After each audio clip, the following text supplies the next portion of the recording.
एक राक्षस था, जिस राक्षस का नाम था महिषासुर। और महिषासुर के बाप का विवाह एक भैंस के साथ हुआ था।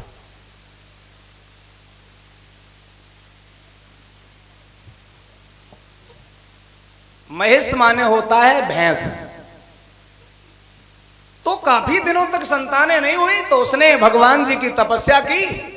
तब महिषासुर के पिता के द्वारा उस भैंस से एक बच्चा पैदा हुआ, जिस बच्चे का नाम महिषासुर रखा गया। और वो बच्चा इतना बलशाली हुआ, उसने सब देवताओं को अपने बंधन में कर लिया, अपने बस में कर लिया। सब पृथ्वी की राजा उसके बस में हो गए। तब देवताओं ने सोचा, अब क्या करोगे, इस महिषासुर को कैसे मारा जाए। तब उन्होंने एक देवी का निर्माण किया, मतलब जन्म नहीं दिया। देवताओं ने और देवियों ने अपनी शक्ति निकाल कर एक लड़की बनाई, 8 भुजाओं वाली लड़की। मैं तो थोड़ा कंफ्यूजन में हूं कि शक्ति कैसे निकाली गई होगी दोनों में से, स्त्रियों की और पुरुषों की। लेकिन शक्ति निकाली गई, तब एक देवी बनाई जिसका नाम रखा गया दुर्गा। उन दुर्गा मैया ने महिषासुर का वध किया। अब पहले तो शंका इस बात पे हो जाती है कि भैंस से लड़का कैसे पैदा हुआ होगा। दूसरी शंका यहां हो जाती है कि लड़की दूसरों से शक्ति निकाल कर कैसे बनाई होगी। मां से पैदा तो हो सकती थी, लेकिन ये लिखा हुआ है किताब के अंदर, किसी को शक हो तो देख ले, उसके बाद हमसे बात कर ले। और न लिखा हो तो मैं दिखा दूंगा अगर आपको ना मिले। उन मैया का 9 दिन व्रत करती हो तुम, तब आपको जाकर कहीं सुंदर पति मिलता है, तब आपकी मनोकामना पूरी होती है। हाँ, खैर छोड़ो, अब दुर्गा मैया की बात छोड़ो। मैं आपकी बात पूछना चाहता हूं। जब आपकी शादी होती है तब कोई पूछता है तुमसे, तुमने कितने व्रत किए? शादी से पहले दुनिया भर के व्रत करती हैं। सोमवार को व्रत करती हैं, शंकर भगवान की पूजा करती हैं, जाके मां कहती हैं, हे शंकर भगवान हमें अच्छा सा पति मिल जाए। तो शंकर जी के मिलने जुलने वाले भूत प्रेत हैं, मिलने जुलने वाले गंजेड़ी भंगेड़ी हैं, क्योंकि शंकर भगवान के यहां पर तो चिलम चलती है। अब तुम्हें लड़का कैसा ढूंढ के, का कंप्यूटर वालों ढूंढ के दिए? जैसा जिसका संबंध होता है वैसा ही तो मिलने वाला होता है। अब तुम उनसे कहो कि बाद में जुका करो, तो मैंने लड़का तो चिलम पी रहा हो, बोले हम क्या करें, हमारे संपर्क में तो ऐसे ही है। माताओं, कोई नहीं पूछेगा कि तुमने कितने व्रत किए हैं, सब इतना पूछते हैं तुमने पढ़ाई कितनी की है। सब ये पूछते हैं तुमने कौन सा डिप्लोमा किया है। इसलिए जरूरी क्या है? जरूरी डिप्लोमा है, जरूरी पढ़ाई लिखाई है। इसलिए जो जरूरी है आपके जीवन में, अच्छा वर चाहती हो तो पूजा से नहीं मिलेगा, अच्छा वर चाहती हो तो पढ़ाई करने से मिलेगा।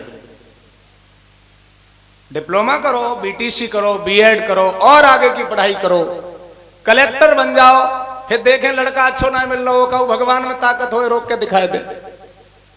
लेकिन कलेक्टर बन के तो दिखाओ। नहीं, हाँ कलेक्टर नहीं, जो कह रहे कलेक्टर नहीं। अच्छा, कहने का मेरा मतलब है जरूरी है शिक्षा।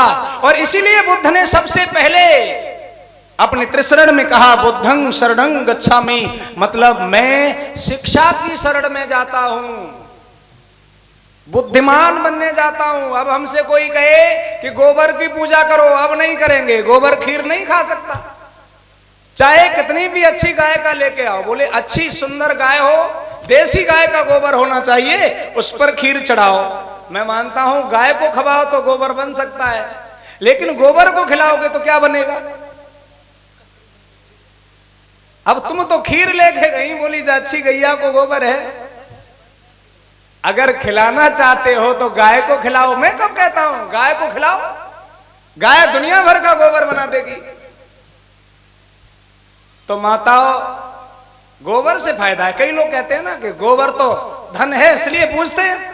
अरे गोबर धन नहीं है, गोबर से बड़ा धन तो गाय है, क्योंकि गाय तो गोबर बनाती है। तो तुम खिलाना चाहती हो, खीर खिलाओ, पूड़ी खिलाओ, तो गाय को खिलाओ। यहां तो पाखंड है। खेत में से ढेला उठाया, अब ऐसो करो, पूजा करो। बोले ये कौन है? ये गणेश भगवान है। और जैसे ही पूजा भई, आचार्य जी को दक्षिणा मिली, सोई उन्होंने कही अब फेंक आओ। अभी थोड़ी देर पहले भगवान थे, अब कहीं फेंके आओ, पानी में सराया हो। कैसे भगवान है? तूने तो जिंदा भगवान को पानी में डलवा दिया। इसलिए समझ लो, अगर वो भगवान होते तो दोबारा फिकवाए नहीं जाते। दक्षिणा मिलने के बाद गोबर को ऐसे पानी में फिकवा देता है, बोले बहते हुए में फिकवा देना। कोई भगवान को बहा देगा? इसी का नाम पाखंड है। आज तक आप लोग नहीं समझ पाए। बोलिए भगवान बुद्ध की। दूसरा त्रिशरण भगवान का था, धम्मं शरणं गच्छामि। मैं प्रकृति की शरण में जाता हूं, मैं सत्य के साथ खड़ा होता हूं। प्रकृति माने सत्य। मतलब अगर कोई व्यक्ति सत्य बोल रहा है तो मैं उसकी बात जरूर मानूंगा। कोई व्यक्ति झूठ बोल रहा है तो मैं उसकी बात नहीं मानूंगा। मुझे भूख लगेगी तब मैं खाना खाऊंगा, नहीं भूख लगेगी तो नहीं खाऊंगा। प्यास लगेगी तब पानी पीऊंगा। अब प्यास लगी है, बोले हम आओ तो करवा चौथ को व्रत है, हम तो पी नहीं सकते, चाहे बोतल है 3 चढ़े जाए। बोतल में भी तो पानी है। हाँ, अब देखो, अब करवा चौथ की बात आ गई है तो हम तुम्हें बताएं। हमारे घर में करवा चौथ चल रही थी ना, बैठो। 3 साल पहले करवा चौथ चल रही थी हमारे घर में। हमने कही ऐसो करो, बहुत दिन हो गए, जाए बंद कर दो। उन्होंने कही ना, छोड़ी ना जाते। क्यों? बड़ी खतरनाक बात है। अगर छोड़ दई को बीच में कुछ गड़बड़ हो जाए। जब भैया लोग को पता नहीं है, तुम्हारी जिंदगी आधी तो जे कब्जा में करें। अगर जे ना होती तो पता नहीं कौन से दिन निमट गए होते। आधे से ज्यादा तो तुम्हें जे जिंदा करे बैठी। जे कहीं देखो बीच में करवा चौथ छोड़ दें, कुछ दिक्कत हो जाए। हमने कही ऐसो करो, आइटम तो सब बन ही गए, धल लो। सब मोहल्ला की छतने पे चढ़ चढ़ के आए गई, हम वहीं ठाड़े। हमने कही न रुक जाओ। उनने सब ने पूजा कर दी। हमने कही अबे तो कुछ मालूम नहीं पड़ रही, अगर हम मरेंगे या कुछ हुए है तो पहले पेटम पीर शुरू हुए है कि मूड़म पीर हुए है, कुछ तो है। तो नेक देर थोड़ी देर इंतजार कर लियो। और जब ही गड़बड़ मालूम पड़े तो कोई चंद्रमा को भज थोड़ू जाए, तैयार बैठी रहे। बेतन बेसन बात ले।